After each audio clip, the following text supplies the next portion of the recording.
തിരഞ്ഞെടുപ്പ് ഫലം വന്നു.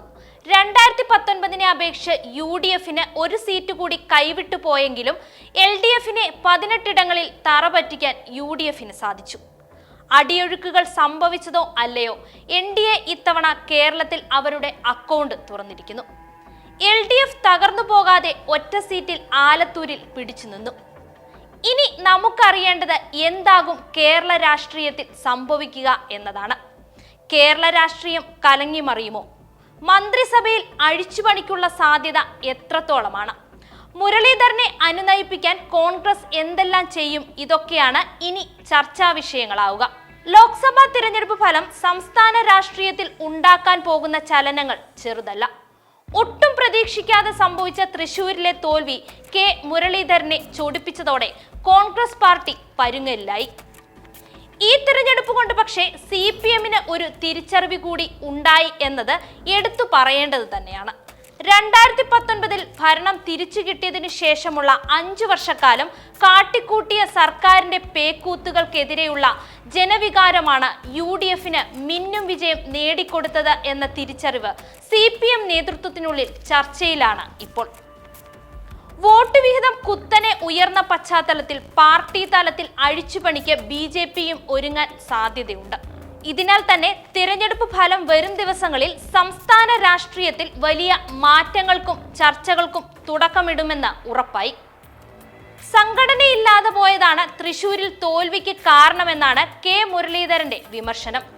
വരും ദിവസങ്ങളിലും തോൽവിയിൽ മുരളീധരൻ നേതൃത്വത്തിനെതിരെ വിമർശനം കടുപ്പിച്ചാൽ കോൺഗ്രസിന് അത് വെല്ലുവിളിയായേക്കും.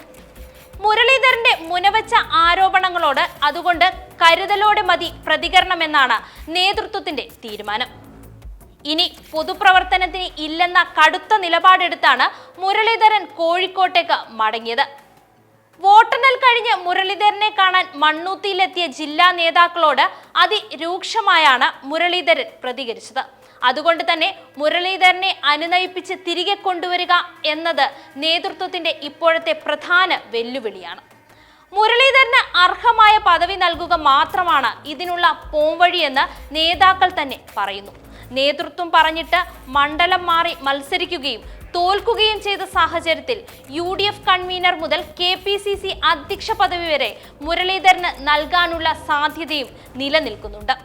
സർക്കാരിനെതിരായ ഭരണവിരുദ്ധ വികാരം, പ്രത്യേകിച്ച് മുഖ്യമന്ത്രിക്കും മകൾക്കുമെതിരെ ഉയർന്ന ആരോപണങ്ങൾ എന്നിവ ഭരണത്തിന്റെ ശോഭ കെടുത്തിയെന്ന കാര്യത്തിൽ CPMനും തിരിച്ചറിവുണ്ട്.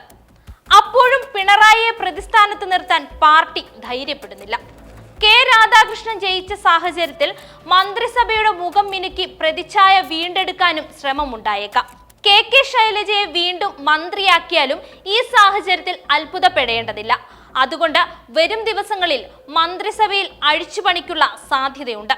മന്ത്രിസഭ പുനഃസംഘടനാ ചർച്ചകളും ഇപ്പോൾ CPMന്റെ പരിഗണനയിലുണ്ട്.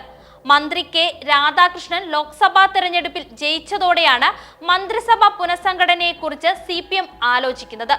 MP-ആയി തിരഞ്ഞെടുത്തുകൊണ്ടുള്ള നോട്ടിഫിക്കേഷൻ ഇറങ്ങി 14 ദിവസത്തിനകം നിയമസഭാ അംഗത്വം രാജിവെക്കണം എന്നാണ് ചട്ടം. പകരം സംവിധാനത്തെക്കുറിച്ച് ഉടൻ CPM സംസ്ഥാന സെക്രട്ടേറിയറ്റിൽ ചർച്ചയുണ്ടാകും. ചുമതല ആർക്കെങ്കിലും കൈമാറണോ അതോ പകരക്കാരനെ ഉടൻ കണ്ടെത്തണോ എന്ന കാര്യത്തിൽ സെക്രട്ടേറിയറ്റ് തീരുമാനമെടുക്കും. 10-ാം തീയതി നിയമസഭാ സമ്മേളനം തുടങ്ങുന്ന സാഹചര്യവും പാർട്ടി പരിഗണിക്കും. പ്രധാന നേതാക്കൾ പലകുറി ശ്രമിച്ചിട്ടും കിട്ടാതെ പോയ കസേരയിലാണ് സുരേഷ് ഗോപിയുടെ സ്ഥാനം എത്തി നിൽക്കുന്നത്. പാർട്ടിക്ക് പുറത്തും സ്വാധീനമുള്ള വ്യക്തികളെ തലപ്പത്തേക്ക് എത്തിക്കാനുള്ള നീക്കം ഇതുവഴി കേന്ദ്ര നേതൃത്വവും നടത്തിയേക്കാം. ക്രിസ്ത്യൻ ന്യൂനപക്ഷ വോട്ടുകളെ ലക്ഷ്യം വെച്ച് സംഘടനയിൽ സമുദായ പരിഗണനയും വന്നേക്കാം.